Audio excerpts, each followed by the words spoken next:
Halo, Assalamualaikum warahmatullahi wabarakatuh. Salam guru penggerak.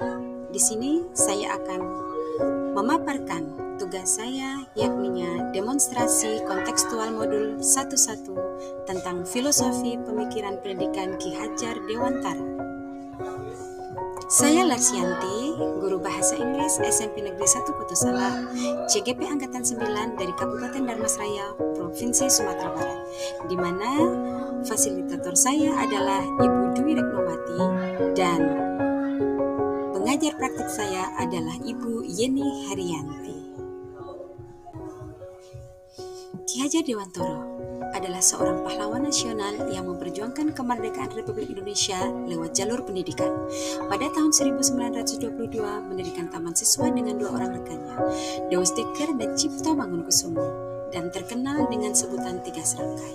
Taman Siswa menjadi cikal bakal tumbuhnya keinginan rakyat Indonesia untuk merdeka. KHD memiliki filosofi pemikiran pendidikan yang sangat luar biasa, yang sangat berdampak pada perubahan pendidikan di Indonesia. Nah, yuk sekarang kita mulai memahami filosofi pemikiran pendidikan Ki Hajar Dewantara. Yang pertama, kita mulai dengan tujuan pendidikan nasional. Menurut Ki Hajar Dewantara, tujuan pendidikan nasional adalah menuntun segala kodrat yang ada pada anak-anak agar mereka dapat mencapai keselamatan dan kebahagiaan yang setinggi-tingginya, baik sebagai manusia maupun sebagai anggota masyarakat. Dengan kata lain, bahwasanya tujuan pendidikan tidak hanya mencari nilai-nilai yang tertera pada rapor, tetapi lebih dari itu, tujuan pendidikan nasional adalah menciptakan anak-anak agar mereka dapat mencapai keselamatan dan kebahagiaan yang setinggi-tingginya, sehingga mereka dapat hidup dan diterima di masyarakat dan ikut berpartisipasi dalam kehidupan di masyarakat nantinya. Nah, siapa yang tidak mengenal tentang trilogi pendidikan? Yang pertama, Ingarso Sungtulodo. Yang kedua, Ingmadio Mangunkarso. Yang ketiga, Tutwuri Handayani. Ketiganya adalah sifat-sifat yang harus dimiliki oleh seorang pendidik atau pengajar ataupun penuntun, di mana Ingarso Sungtulodo sebagai seorang pendidik atau seorang pengajar, di depan kita harus bisa memberikan tauladan, memberikan contoh terbaik untuk anak didik kita. Ingmadio Mangunkarso, di tengah-tengah kesibukan kita sebagai seorang guru, sebagai seorang pengajar, kita harus mampu membangkitkan semangat anak didik kita untuk mencapai tujuan pendidikan atau tujuan pembelajaran. Sedangkan Tutwuri Handayani, di belakang kita harus mampu memberikan dorongan kepada anak didik kita untuk mencapai kesuksesan. Menurut Bapak Ki Hajar Dewantara, pendidikan bisa diibaratkan sebagai berikut. Sekolah adalah lahan atau taman, guru adalah petani atau tukang kebun, anak-anak adalah biji tumbuhan atau tanaman. Seyogyanya anak bisa tumbuh dan berkembang dalam pendidikan, tapi tentu saja mereka butuh tuntunan, butuh arahan, dan butuh perawatan. Untuk itu tugas kita sebagai guru adalah merawat, mendidik, mengarahkan anak-anak kita agar di dalam pembelajaran atau di dalam pendidikannya berkembang dan mereka bisa mencapai tujuan pendidikan dengan yang sebaik-baiknya. Ini juga tidak kalah penting di dalam pendidikan kita, bahwasanya pendidikan pusat pada anak. Menurut pemikiran Bapak Ki Hajar Dewantara, guru memberikan ruang yang seluas-luasnya kepada anak-anak untuk mampu berpikir kritis, menemukan ide-ide, mengembangkan kemampuan dan skillnya untuk mencapai tujuan pembelajaran.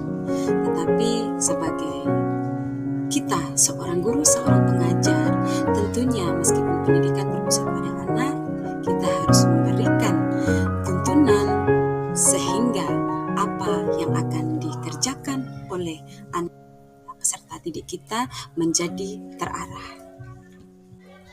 Menurut Bapak Ki Hajar Dewantara, menuntun atau mengajar harus sesuai dengan kodrat keadaan, yakninya kodrat alam dan kodrat zaman. Kodrat alam di mana dalam pendidikan kita harus memperhatikan tentang minat dan bakat atau kebutuhan anak. Sedangkan kodrat zaman di dalam pendidikan di mana kita menjalankan tugas kita dalam mengajar, kita bisa memanfaatkan teknologi yang berkembang pada saat ini untuk mencapai tujuan pembelajaran. Berikut tentang budi pekerti dalam pendidikan. Budi pekerti adalah olah fikir, olahraga, olah karsa, dan olahraga dalam pendidikan harus diberikan secara holistik. Budi pekerti erat kaitannya dengan karakter dan watak individual, dan keluarga adalah ruang utama, ruang pertama dalam menumbuh kembangkan budi pekerti baik pada anak-anak. Untuk itu, besar tanggung jawab orang tua untuk menjadi dan untuk bisa menjadi guru dan menjadi tauladan bagi anak-anaknya untuk mengembangkan budi pekerti baik mereka. Nah, selanjutnya tentang implementasi pemahaman filosofi pemikiran Ki Hajar Dewantara di SMP Negeri 1 Putu Salak di mana saya mengajar. Yang pertama yakninya di mana ekstra kurikuler sesuai dengan minat anak, yakninya sesuai dengan pemikiran Ki Hajar Dewantara tentang kodrat alam, dan untuk intrakurikuler sesuai dengan perkembangan zaman, yaitu selaras dengan faham kodrat zaman. Untuk pengajaran atau pendidikan budi pekerti di sekolah saya di SMP Negeri 1 Putu Salak, yaitu tentang pembudayaan pendidikan karakter 5S: senyum, salam, sapa, sopan, dan santun. Tetapi bagaimanapun dalam mengimplementasikan tentu kita memiliki tantangan. Tantangannya yaitu masih kurangnya kolaborasi antara sekolah dan orang tua untuk membentukkan karakter atau watak baik anak-anak didik. Kemudian bagaimana cara untuk menjawab tantangan tersebut, yakninya dengan melakukan pendekatan, meningkatkan hubungan yang kondusif, saling mendukung dan saling terbuka dalam komunikasi dan berinteraksi dalam hal pembentukan karakter anak. Demikianlah pemahaman saya tentang filosofi pemikiran pendidikan Ki Hajar Dewantara dan implementasinya di sekolah saya. Terima kasih. Wassalamualaikum warahmatullahi wabarakatuh.